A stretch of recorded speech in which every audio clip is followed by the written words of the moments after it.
کرام، دوستوں اور بزرگوں، دعا کا مضمون بیان ہو رہا ہے۔ کافی ساری بات اس پر ہو چکی ہے۔ اب جو مضمون چل رہا تھا، دعا مانگنے کا طریقہ عرض کیا اور اس کے ساتھ یہ عرض کیا تھا کہ اوقات قبولیت کا اہتمام کرے۔ زمانہ سارا اللہ پاک نے پیدا کیا ہے اور اللہ پاک کی مخلوق ہے، لیکن اللہ پاک نے بعض زمانوں کو دوسرے بعض زمانوں پر فضیلت اور شان خود عطا فرمائی۔ وہ جو قبولیت کے اوقات ہیں، ان میں اللہ پاک کی رحمت خصوصی طور پر بندوں کی طرف متوجہ ہوتی ہے، اور جو منہ سے اس وقت نکلے اللہ پاک دینے کے لیے تیار ہے۔ ہماری مثال ایسی ہے کہ بادشاہ اس نے اپنے خزانوں کے دروازے کھول دیے ہیں اور خود اعلان کر رہا ہے کہ آؤ لے جاؤ، آؤ لے جاؤ، آؤ لے جاؤ، اور ہم بھوک سے پیاس سے مر رہے ہیں، بےتاب ہیں، لیکن جانے کے لیے تیار نہیں، مانگنے کے لیے تیار نہیں ہے۔ دینے والا دینے کے لیے تیار ہے اور خود اعلان کر رہا ہے، اور وہ دینے والا ایسا ہے کہ جس کے خزانوں سے بادشاہ بھی لیتے ہیں، انبیاء بھی لیتے ہیں، اولیاء بھی لیتے ہیں، دنیا کے بھی بڑے لیتے ہیں، دین کے بھی بڑے لیتے ہیں، اور ہم منگتے بھوکے پیاسے بیٹھے ہوئے ہیں، محروم ہیں۔ کئی دفعہ یہ جب موضوع آتا ہے تو مجھے وہ واقعہ یاد آیا، ویسے یاد آ جاتا ہے۔ عطاء اللہ شاہ بخاری شاہ جی کی جو تقریر ہوتی تھی، عشاء کے بعد شروع ہوتی تھی اور فجر کی اذان ہو جاتی تھی اس میں، اور مجمع ہلنے کا نام نہیں لیتا تھا۔ پرانے جو بزرگ ہیں وہ بتاتے ہیں کہ کئی دفعہ بیان کے دوران بارش بھی شروع ہو گئی، لیکن مجمع کے ہلنے کا نام، اللہ نے ان کو ایسا لحن داؤدی دیا تھا۔ موچی دروازہ لاہور کا، وہاں شاہ جی کی تقریر ہو رہی ہے اور رات کے 12 بجے ہوئے، مجمع پر سناٹا ہے، سرکار دو عالم صلی اللہ علیہ وسلم کی شان بیان ہو رہی ہے، آپ کا مقام، آپ کی عظمت بیان ہو رہی ہے۔ تو شاہ جی نے جملہ فرمایا کہ آپ صلی اللہ علیہ وسلم کی جس صفت کو میں نے دیکھا تو مجھے ایسی انتہا پر نظر آئی کہ میرا دل یہ گواہی دینے لگا کہ میں آپ کو اپنا معبود کیوں نہ بنا لوں، آپ کے سامنے سجدے میں کیوں نہ پڑ جاؤں، آپ کو معبود بنانے کے قابل ہیں۔ یہ جب کہا تو مجمع جو ہے نا وہ حیران کہ شاہ جی کیا کہہ رہے ہیں۔ شاہ جی کی بڑی لمبی لمبی زلفیں ہوتی تھیں، اپنی زلفوں کو جھٹکا دیا اور فرمایا کہ میرا دل تو یہ چاہ رہا تھا کہ میں محمد صلی اللہ علیہ وسلم کو اپنا معبود بنا لوں، لیکن میں نے دیکھا کہ محمد جیسی ہستی آدھی رات کو اٹھ کر کے کسی اور کے سامنے سجدے میں پڑی ہوئی ہے اور زار و قطار ہو رہی ہے، تو میرا دل گواہی دینے لگا کہ معبود محمد نہیں، معبود تو وہ ہے جس کے سامنے محمد جیسے بھی اپنی پیشانی اور جبین رکھ کے زار و قطار ہوتے ہیں۔ کوئی سارے انبیاء جس کے خزانوں سے لے کے جا رہے ہیں اور ان کی ضرورتیں پوری ہو رہی ہیں، اور نبی کی ضرورت صرف اپنی نہیں ہوتی، امت کی ساری ضرورتیں بھی نبی پوری کرواتا ہے۔ اولیاء جس کے خزانوں سے لے کے جا رہے ہیں، بادشاہ جس کے خزانوں سے لے کے جا رہے ہیں، بادشاہ بھٹک گیا جنگل میں، ایک آدمی نے اس کی بڑی خاطر تواضع کی جھوپڑی میں. بادشاہ نے کہا کل میرے پاس شہر میں آنا تو میں تیرا جو ہے نا تیرے احسان کا بدلہ دوں گا اور تجھے نوازوں گا. بادشاہوں کے نوازنے کے اپنے انداز ہوتے ہیں. وہ آدمی پوچھتے پاچھتے شہر میں پہنچ گیا. بادشاہ کے محل کا دروازہ کھڑا تھا دربان، تو اپنا تعارف کروایا. بادشاہ نے پہلے سے دربان کو کہہ دیا تھا کہ اس نام کا آدمی آئے گا میرے پاس پہنچا دیا. خاص کمرے میں اس کو دربان نے پہنچا دیا. تو اس نے دیکھا کہ بادشاہ جو ہے نا سجدے میں پڑا ہوا ہے اور زاروں قطار رو رہا ہے. پرانے زمانے کے بادشاہ بھی ایسے ہوتے تھے. ہمیں تو ناچنے والے، گانے والے، چریے قسم کے لوگ ملے. اللہ پاک ہماری بدعمالیوں کی سزا. سجدے میں بادشاہ پڑا ہوا ہے اور زاروں قطار رو رہا ہے. بادشاہ جب دعا سے نماز سے فارغ ہوا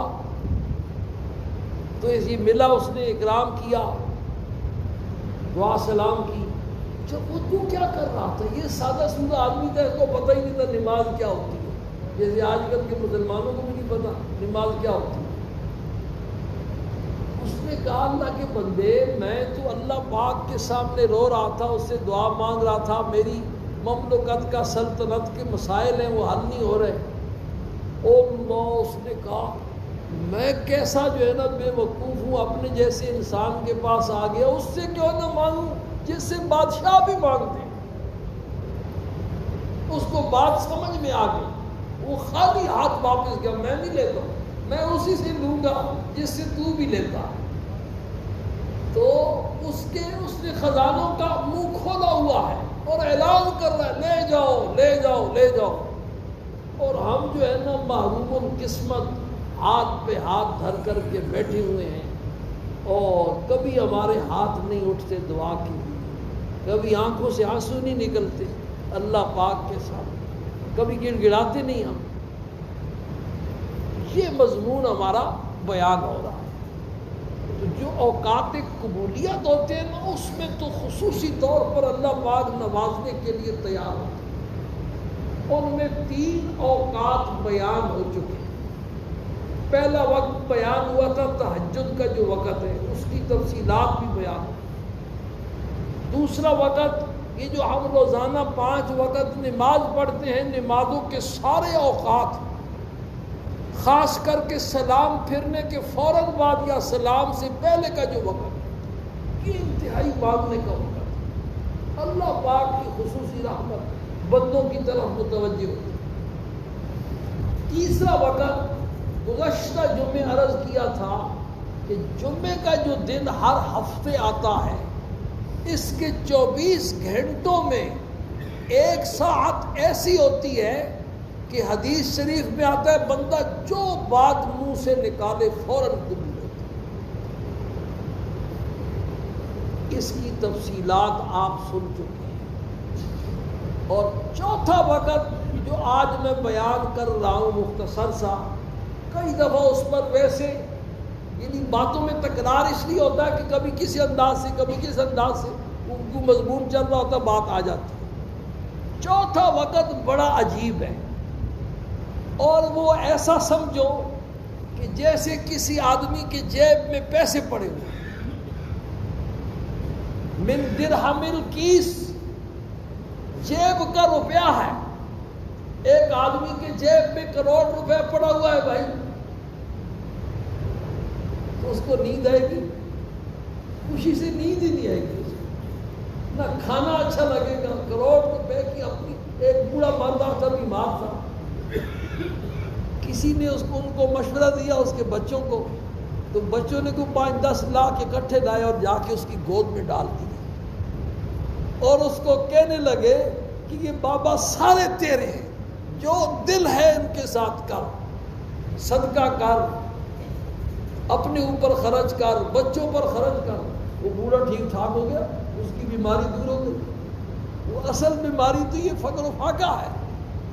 یہ بھی ایک بیماری کا بیمار کا ایک علاج ہے کہ اس کو بہت سارے پیسے دے دو. وہ جتنے پیسے 10 لاکھ کی آپریشن پر لگاؤ گے, ڈاکٹر کو دو گے, وہی سارے یوسف صاحب کو دے دیتے, اس کو دے کے آئے تو یہ خود بخود ہی ٹھیک ہو جاتا.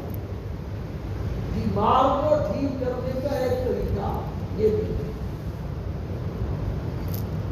کیا کہہ رہا ہے؟ ہاں, من درہم الکیس, یہ وہ روپیہ ہے جو آپ کی جیب میں پڑا ہوا ہے. کروڑ روپے پڑا ہوا ہے, 2 کروڑ پڑے ہوئے ہیں. آپ کا دل چاہ رہا ہے گاڑی خریدنے کو 30 لاکھ کی, تو آپ کے دل میں کوئی پریشانی ہوگی؟ کوئی پریشانی ہوگی. پیسے میری جیب میں ہیں, ابھی جاؤں گا شو روم میں اور جا کر کے وہاں سے گاڑی کیا کروں گا, لے لوں گا, پیسے ادا کروں گا, نمبر پلیٹ بھی لگ جائے گی, سارے کام پیسوں سے ہو جائیں گے. تو جس آدمی کے جیب میں پیسے پڑے ہوتے ہیں اس کو بازار کی خریداری پر 100% کیا ہوتا ہے؟ اطمینان ہوتا ہے. وہ پرانے زمانے میں آپ نے سنا تھا نا, مشہور لطیفہ ہے کہ ایک آدمی منڈی جا رہا تھا بیل خریدنے کے لیے. تو اس نے کہا کہاں جا رہے ہو؟ تو بیل خریدنے جا رہا ہوں. اور اس نے کہا اللہ کے بندے انشاءاللہ تو بولو. اس نے کہا انشاءاللہ کا کیا مطلب ہے؟ پیسے میری جیب میں ہیں اور بیل منڈی میں کھڑا ہوا ہے, میں جاؤں گا پیسے دوں گا اور بیل لے کے آ جاؤں گا. انشاءاللہ کا کیا مطلب ہے؟ اللہ چاہے نہ چاہے بیل تو لانا ہے. میں نے وہاں گیا تو جیب کٹ گئی, پیسے غائب. اب سودا کیا تو سودے کے بعد جب جیب میں ہاتھ نیچے چل گیا. اب ایسے مایوس واپس آیا.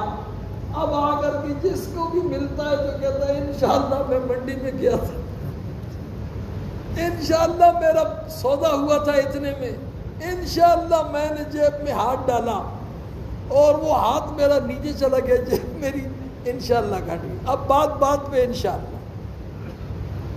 تو پیسے جس کی جیب میں ہوتے ہیں بھائی, اس کا دل کیا ہوتا ہے؟ مطمئن ہوتا ہے کہ میری جیب میں پیسے ہیں, جب چاہوں گا, جس وقت چاہوں گا, جو چیز چاہوں گا خرید لوں. تو میں جو نسخہ آپ کو بتلا رہا ہوں یہ کروڑوں کا نہیں, یہ اربوں کا نسخہ ہے. آپ میں سے ہر ایک کی جیب میں ارباں کھرباں روپے پڑے ہوئے ہیں.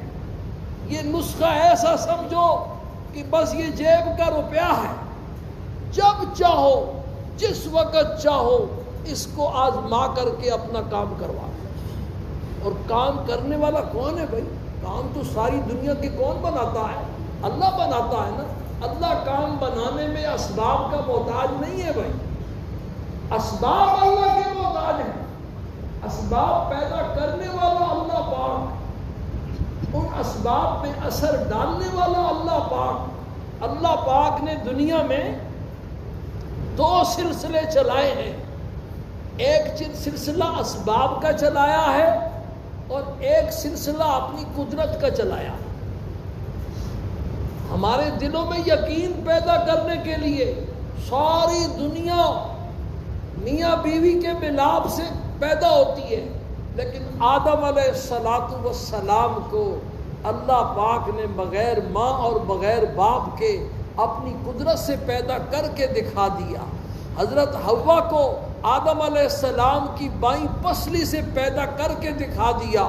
عیسیٰ علیہ السلام کو بغیر باپ کے پیدا کر کے دکھا دیا. حضرت صالح علیہ السلام کے معجزے کے طور پر پتھر کی چٹان سے 10 ماہ کی گابن اونٹنی پیدا کر کے دکھا دی. اور وہ اونٹنی پیدا ہوئی, کہیں کسی نے آنکھوں پر جادو نہ کر دیا ہو, نہیں, ایسا نہیں. سب کے سامنے اس نے بچہ دیا اور وہ سب کے سامنے زندہ رہی, کھاتی رہی, پیتی رہی, اور ایسا کھاتی اور پیتی تھی. قرآن نے اس کو کہا ہے ناقۃ اللہ ہے وسقیاہا, یہ اللہ کی اونٹنی ہے, اس کا پینا تو دیکھو کیسا پیتی ہے. پورے حوض کا صفایا کر جاتی ہے, پورے کھیتوں کا صفایا کر جاتی ہے. لیکن جس دن حوض کا صفایا کرتی پھر دودھ بھی اتنا دیتی کہ پورے گاؤں کو کافی ہو جاتا. ایسی اونٹنی اللہ نے پیدا کی. یہ سارا کیا ہے بھائی؟ اللہ نے اپنی اپنی قدرت سے پیدا کی. اب تو لوگ کہتے ہیں نا کہ والدین سے بچے پیدا ہو رہے ہیں، انڈوں سے چوزے پیدا ہو رہے ہیں، بکرے سے بکریاں آ رہی ہیں اور بکرے دنیا میں وجود میں آ رہے ہیں. بھائی دنیا میں جو سب سے پہلی مرغی آئی تھی وہ کس نے پیدا کی تھی؟ یہ آدم علیہ السلام کا نام تو ہم انسان ہیں اس لیے مسلمان بھی ہیں انسان بھی ہیں، تو آدم علیہ السلام. دنیا میں جتنے جاندار ہیں ان جانداروں کا سب سے پہلا جو فرد تھا دنیا میں وہ کیسے آیا تھا؟ سب سے پہلی مرغی دنیا میں کیسے آئی تھی؟ سب سے پہلی بکری دنیا میں کیسے آئی تھی؟ یہ سب کیا تھا بھائی؟ اللہ کی قدرت کا نظارہ.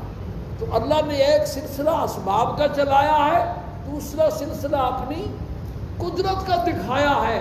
ہمارے دلوں میں یہ یقین پیدا کرنے کے لیے کہ کہیں میرا بندہ پریشان نہ ہو کہ یہ کام کیسے ہوگا. بھائی جب کرنے والا اللہ پاک ہے تو پھر کیسے کا کیا سوال ہے؟ اللہ کر کے دکھاتا ہے.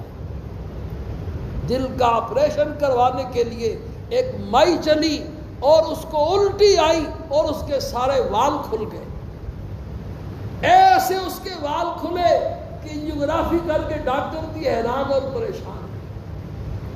ایسا بھی ہوتا ہے. اللہ پاک اپنی قدرت کیا کرتے ہیں؟ دکھاتے ہیں. تو یہ کیا ہے بھائی؟ من درہم الکیس. یہ نسخہ آپ میں سے ہر ایک کے پاس موجود ہے، آپ کی جیب میں ہے، اور یہ اربعہ کھربعہ روپے کا نسخہ ہے. اس کو جب چاہو جس وقت چاہو اللہ پاک سے اپنا کام کیا کرو کروا لو. نسخہ کیا ہے بھائی؟ نسخہ یہ ہے کہ جب کوئی دن اور رات میں ایسا لمحہ ہو کہ انسان گناہ کرنے کے اوپر 100% قادر ہو. انسان گناہ کرنے کے اوپر 100% قادر ہو اور کائنات کی کوئی طاقت اس کو اس گناہ سے روک نہ سکتی ہو. کسی کا ڈر نہ ہو، کسی کا خوف نہ ہو کہ فلانا کون کیا کہے گا. صرف اور صرف اللہ پاک کے خوف سے اس وقت جو آدمی گناہ سے بچ جائے، یہ وہ لمحہ ہے کہ اس وقت اپنے منہ سے جو بات نکالے گا اللہ پاک پوری فرمائے. سمجھ آئی نہیں آئی؟ اور یہ آپ میں سے ہر ایک کے پاس ہے. یہ وہ نسخہ ہے جس سے فرشتے محروم ہیں. فرشتوں کے پاس گناہ کرنے کی طاقت ہی نہیں ہے. شیطان اس سے بیچارہ محروم ہے، وہ مردود ہو چکا. یہ صرف اور صرف آپ کے پاس ہے یہ نسخہ اور یہ طاقت. یہ جو گناہ کرنے کی طاقت اللہ پاک نے رکھی ہے نا، اس طاقت کو جب بندہ دبا لیتا ہے اور اس پر قابو پا لیتا ہے اور اس وقت اپنے آپ کو گناہ سے بچا لیتا ہے، تو یہ وہ لمحہ ہوتا ہے کہ جو اپنے منہ سے بات نکالے اللہ پاک اس کو فوراً قبول فرماتا ہے. بزرگوں نے لکھا ہے کہ یہ جو لمحہ ہے نا، ہزاروں نوافل پڑھ کر کے ایسا قرب نصیب نہیں ہوتا، ہزاروں روزے رکھ کر کے ایسا قرب نصیب نہیں ہوتا، ہزاروں مجاہدے کر کے ایسا قرب نصیب نہیں ہوتا، ہزاروں حج اور عمرے کر کے ایسا قرب نصیب نہیں ہوتا، ہزاروں تلاوتیں کر کے ایسا قرب نصیب نہیں ہوتا، ہزاروں تسبیحات پڑھ کے ایسا قرب نصیب نہیں ہوتا. جب بندہ گناہ والی طاقت کو دبا کر کے صرف خوف خدا سے اپنے آپ کو گناہ سے بچاتا ہے نا، تو اس کے دل کو چوٹ لگتی ہے. اس وقت اس کو اللہ کا جو قرب الہی نصیب ہوتا ہے، یہ ایسا قرب ہے کہ ہزاروں نوافل سے بھی. جب اللہ کا قرب نصیب ہو گیا تو اللہ کا قرب نصیب ہونے کا کیا مطلب ہے؟ اللہ کی جو ہے نا قدموں پہ جا کے پڑ چکا ہے، یہ اللہ کے قدموں پہ پڑا ہوا ہے یہ، اس وقت جو مانگے گا اپنے منہ سے نکالے گا فوراً اللہ پاک کو عطا فرمانے کے لیے تیار۔ کر کے دیکھو، تجربہ کر کے دیکھو۔ اب گناہ سے مراد بڑا گناہ نہیں ہے بھائی، کہ جو چھوٹے موٹے گناہ ہم کرتے رہتے ہیں، جیب سے موبائل نکالا اور دیکھنا شروع کر دیا، ایسا یہ شیطانی آلہ کسی خبیث نے نکالا ہے سوچ سمجھ کر کے مسلمانوں کو پٹری سے اتارنے کے لیے اور انسانوں کو گمراہ کرنے کے لیے، بے راہ روی میں مبتلا کرنے کے لیے۔ عجیب کہ آپ نے نکالا ہے خبریں سننے کے لیے، فون کرنے کے لیے، اور غلط چیز پر آپ کی نگاہ پڑنے کے لیے تیار ہے اور آپ نے فوراً آف کر دیا یا اپنی نگاہ ہٹا دی ہے۔ یہی وہ لمحہ ہے بھائی۔ یا گھر سے باہر نکلے ہیں، کوئی پوسٹر لگا ہوا ہے، ننگی تصویر ہے بھائی، یا کاچھے والے نظر آ رہے ہیں۔ اب تو کاچھے والے نہیں، اب تو چٹیوں والے ہو گئے۔ پہلے ہم مولوی صاحبان مسئلہ بیان کرتے تھے، بے پردہ عورتیں بازاروں میں پھر رہی ہیں۔ اب مولوی بیچاروں کو یہ کہنا پڑ رہا ہے بے پردہ مرد اور بے پردہ عورتیں بازاروں میں پھر رہی ہیں، بھائی ان سے اپنے آپ کو کیا کرو، بچاؤ۔ یہ جتنے بھی گناہ کے مواقع ہیں، آنکھوں کا غلط استعمال، کانوں کا غلط استعمال، زبان کا غلط استعمال، دل اور دماغ سے غلط سوچ، یہ دل اور دماغ کا غلط استعمال، یہ سارے کام ایسے ہیں کہ ان سے بندے کو دنیا کی کوئی طاقت نہیں روک سکتی۔ یہ نگاہوں کا جو غلط استعمال ہے نا، یہ بندہ غلط استعمال کر رہا ہوتا ہے اور مجلس میں بیٹھنے والوں کو بھی نہیں پتہ ہوتا کہ اس کی نگاہ غلط استعمال ہوتا ہے۔ اللہ پاک نے قرآن میں ارشاد فرمایا یعلم خائنۃ الاعین وما تخفی الصدور، اللہ پاک کی ذات تمہاری آنکھوں کی جو خیانت ہے نا اس کو بھی جانتا ہے۔ آنکھیں تو پھر بھی ظاہر ہے، تمہارے دل کے اندر جو وساوس اور خیالات آ رہے ہیں ان کو بھی جانتا ہے۔ تو میرے دوستوں اور بزرگوں، یہ جیب کا روپیہ آپ میں سے ہر ایک کے پاس ہے۔ اللہ پاک نے قرآن میں ارشاد فرمایا وَأَمَّا مَنْ خَافَ مَقَامَ رَبِّهِ وَنَهَى النَّفْسَ عَنِ الْهَوَىٰ، جو آدمی قیامت والے دن اپنے رب کے سامنے کھڑا ہونے سے ڈر گیا کہ میں نے کل جواب دینا ہے، اور صرف ڈرا نہیں بلکہ وَنَهَى النَّفْسَ عَنِ الْهَوَىٰ، نفس کو اس کی خواہش پورا کرنے سے ایسے روک لیا، قابو کر لیا، فَإِنَّ الْجَنَّةَ هِيَ الْمَأْوَىٰ، پکی بات ہے ایسے آدمی کا ٹھکانہ جنت ہے۔ ایک بادشاہ تھا، بیوی سے بڑی محبت کرتا تھا اور بیوی اس سے نفرت کرتی تھی۔ اللہ پاک کی شان ہے، دلوں میں محبت ڈالنے والی ذات اللہ پاک کی ہے۔ بادشاہ اس کو چھیڑ رہا تھا، وہ تنگ ہو رہی تھی، تو ایک مرتبہ اس کے منہ سے نکل گیا چل جہنمی، یہاں سے بھاگ، دفع ہو جائے۔ بیویوں کو حق پہنچتا ہے، بھائی بیویوں کو ناز کرنے کا کیا ہے، حق ہے۔ میاں بیوی جو ہے نا، یہ دونوں آپس میں ایک دوسرے کے دوست ہیں۔ ہم نے تو بیویوں کو غلام بنایا ہوا ہے، لونڈیاں بنایا ہوا ہے، ادھر نہیں جا سکتی، ادھر نہیں جا سکتی، وہاں اپنے رشتہ دار کے پاس نہیں جا سکتی، وہاں خاندان والوں کے پاس، ماں باپ کے گھر نہیں تو وہاں کسی اور کے گھر نہیں جانا۔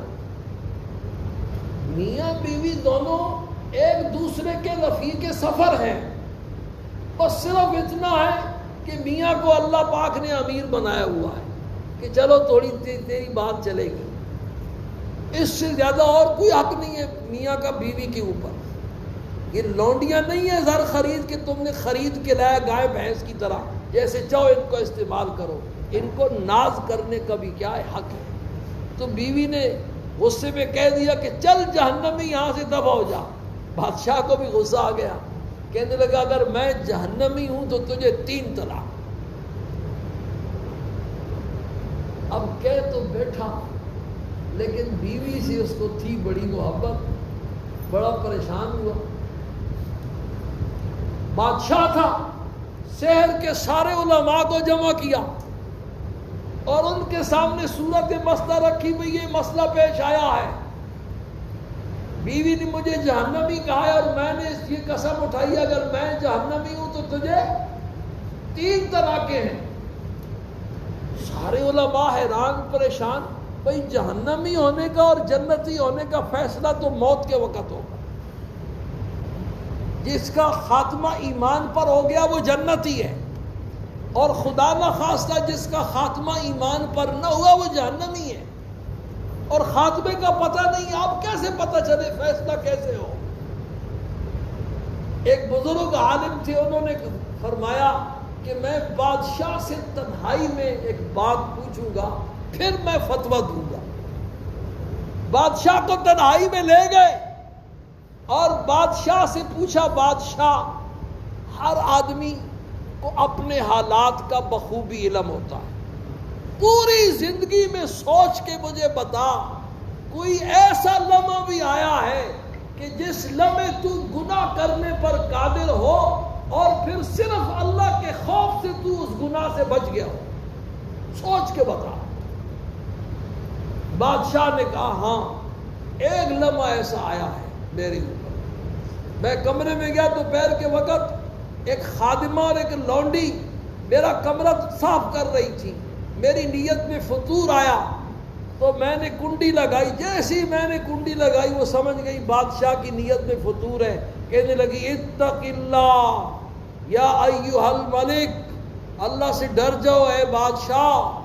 بس اس کا یہ کہنا تھا کہ میرے رونگٹے کھڑے ہو گئے اور میں نے کنڈی کھول دی اور اس کو جانے۔ یہ وہ لمحہ آیا کہ میں گناہ کرنے پر قادر تھا، صرف اور صرف اللہ کے خوف سے میں نے اپنے آپ کو گناہ سے بچایا۔ وہ باہر آئے، سارے علماء بیٹھے تھے، ان کو کہا بھی طلاق واقعہ نہیں ہوئی ہے، بادشاہ جنتی ہے، اور دلیل یہ ہے کہ قرآن کہتا ہے وَأَمَّا مَنْ خَافَ مَقَامَ رَبِّهِ وَنَهَى النَّفْسَ عَنِ الْهَوَىٰ، وہ آدمی جو اپنے رب کے سامنے قیامت والے دن کھڑا ہونے سے ڈر گیا، وَنَهَى النَّفْسَ عَنِ الْهَوَىٰ، اور اپنے آپ کو گناہ سے بچا لیا، پکی بات ہے فَإِنَّ الْجَنَّةَ هِيَ الْمَأْوَىٰ، جنت اس کا ٹھکانہ ہے، بادشاہ جنتی ہے، طلاق واقعہ نہیں۔ تو میرے دوستوں اور بزرگوں، جب بندہ گناہ کرنے پر قادر ہو 100% اور دنیا کی کوئی طاقت روکنے والی نہ ہو، پھر خدا کے خوف سے گناہ سے باز آ جائے، یہ وہ لمحہ ہے قبولیت کا کہ اس وقت جو منہ سے مانگے گا اللہ پاک دیں گے۔ دن میں بار بار موبائل نکالا کرو اور یہ لمحہ حاصل کر کے اللہ پاک سے دعائیں مانگا کرو۔ اللہ پاک ہم سب کو اس کی سمجھ نصیب فرمائے اور اس پر عمل کرنے کی توفیق نصیب فرمائے۔